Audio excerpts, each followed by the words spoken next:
So you mentioned that. That was actually going to be my next question. Without a first-round draft pick, is there more pressure or less pressure when you're going to draft night? Because I'm sure you're sitting there being like, well, we don't have to pick for a while, but are you still like, we got to make our picks count and maybe we'll try to trade up in the first round?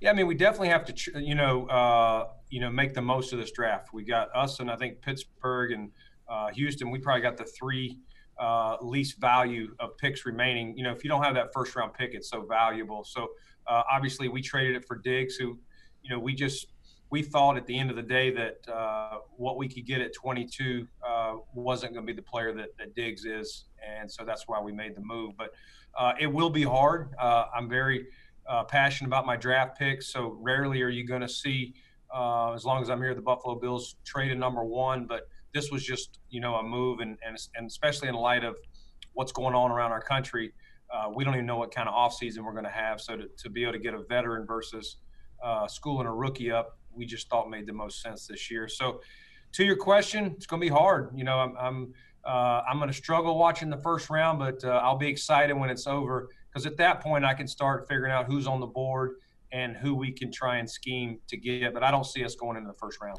So since you guys don't have a first-round pick, do you still do your due diligence and you make a full big board, including the top guys like Joe Burrow, Tua, all those guys? Or are they actually like printed out on a board in your office? No, we still go through the process because and we did a lot of this in February before the combine. I try and me and my staff a lot of work on what these players are before we go meet them and watch them run 40s, whether they're good 40s or bad 40s.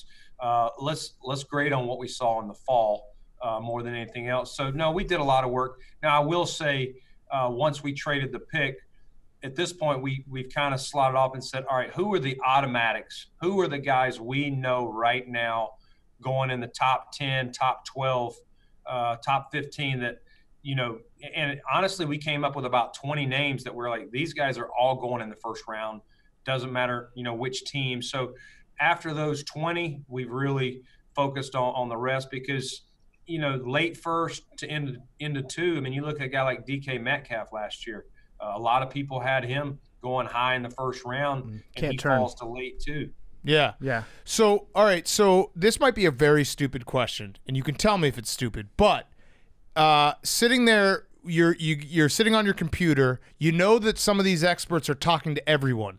Do you read the mock drafts that, not Mike Mayock anymore, Daniel Jeremiah, Mel Kiper, Todd McShay, do you read those that they put out and be like, all right, maybe I can get some information from here that tells me what everyone else is thinking about? I look at it, it's good bathroom reading. Okay. I do flip it on once in a while. That's a good time.